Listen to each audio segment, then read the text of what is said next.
welcome into another installment of Your Life Matters with clinical social worker Dr. Beth Plachetka from Safe Harbor Counseling and Dr. Beth Speaks. And Dr. Beth is with us in studio once again on a Monday. Doctor, how are we? I'm good, Mike. How are you doing? Doing good. We've made it to our final installment in our series of topics centered around Lent as we are here at the end of March and the end of the series. What's our final topic today? Well, we're talking about the three traditional practices of Lent. So that would be fasting and abstinence, almsgiving and charity. Now it's prayer and meditation. And so we want to think about how does that come together? So let me remind our listeners that, Easter's coming up, and it started, this Lenten period is a time for growth, a time for change, for us to reflect on what's going on. And what we know is that when we clean up our lives and get order in our lives, our mental health improves.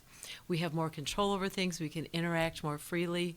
All of those things make it worth doing, personally as well as collectively for for everyone that we're associate with. So as I always say, let's define the words. Prayer. It's a solemn or sincere communication directed at God specifically. So if somebody says they're going to pray, they're talking about they're going to talk to God. Now, there's four basic kinds of prayer, and I'm sure our listeners know. It goes with the word ACTS, the acronym. Adoration, contrition, thanksgiving, supplication, which means asking for help. Okay. We like to do all those.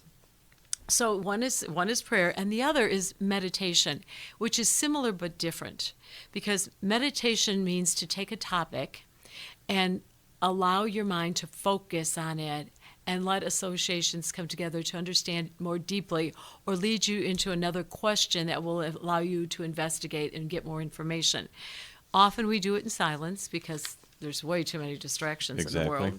Hard to find silence sometimes. I know. You kind of have to put on headphones and walk again, go somewhere else. Right. But it's for religious or spiritual purposes. Like we're actually thinking, okay, I want to become deeper. I want to know what's going on. Now, again, there's lots of kinds of prayers. There's four types, but then there's lots of different ways to pray. Like some people pray in a group. There could be church services. There's prayer groups. There's partners. Some people pray by themselves silently, and it's internal. Some people, they pray aloud when they're by themselves. That's fine, too. They walk while they do it, and they're praying. There's formal stuff where there's rituals with this is how we do it. We have an opening, a prayer, a closing. It's spontaneous. Sometimes people just pray right out loud. It's hard to meditate spontaneously. Sure. You kind of have to settle. But what's happening is we're looking toward the power of God that is greater than our own, or the power of a deeper understanding that is greater than us taking it on by ourselves. And that's where mental health comes in. Because so often we all think, I'm responsible. I've got to know this. Well, no, we only all know just one little piece. We're not going to get it right and figure it all the way out. So prayer and meditation both slow us down. Our brain doesn't have to go at Mach speed. People say often in the office that they have racing thoughts at bedtime because they can't settle it down. They have to find a way to really disengage. And it gives us the opportunity to reflect about how we want to respond to things.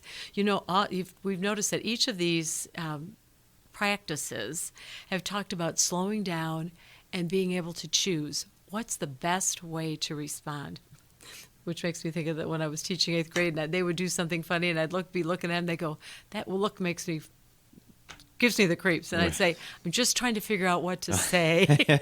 They were so funny. I loved it. But it's the same thing all the time. So we want to make sure that we are not putting ourselves in a place where we're taking on way too much responsibility and then we get anxious and depressed and there's no need to.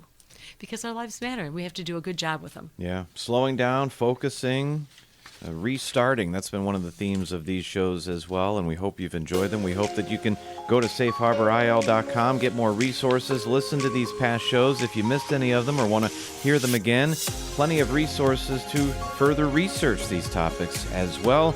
It's called Your Life Matters every week at the same time with clinical social worker Dr. Beth Plachetka from Safe Harbor Counseling and Dr. Beth Speaks. Call 630-466-8657 to learn more.